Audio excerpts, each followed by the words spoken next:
আসসালামু আলাইকুম। আজ আমরা আসলাম তুষার ভাইয়ের মাশরুমের খামারে।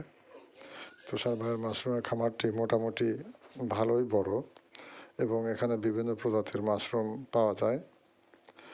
তা মাশরুম সম্বন্ধে আমরা কিছু কথা শুনি আগে। মাশরুম হলো ছত্রাক প্রজাতির এক ধরনের জীব, যা আমরা সবজি হিসাবে খেয়ে থাকি। মাশরুমের খাদ্যগুণ এবং ঔষধি গুণের জন্য এটি বিশ্বব্যাপী অনেক জনপ্রিয় খাবার। মাশরুমের অনেক প্রজাতি আছে, যার মধ্যে কিছু প্রজাতি আছে বিষাক্ত। তাই মাশরুম খাওয়ার আগে এই প্রজাতি সম্পর্কে নিশ্চিত হওয়া জরুরি।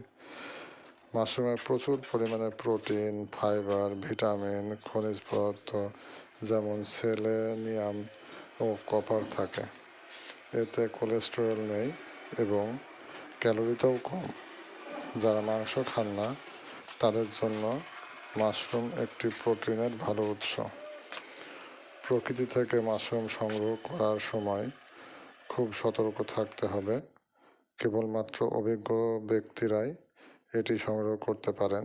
যদি মাশরুম সম্পর্কে ভালো ধারণা না থাকে তাহলে পরে প্রকৃতি থেকে সংগ্রহ করা মাশরুম না খাওয়াই উত্তম।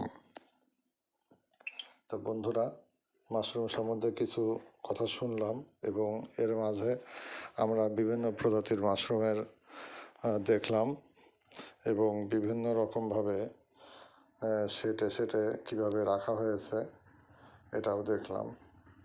আবার কিছু মাশরুম আছে দড়িতে ঝুলিয়ে চাষ করা হয়।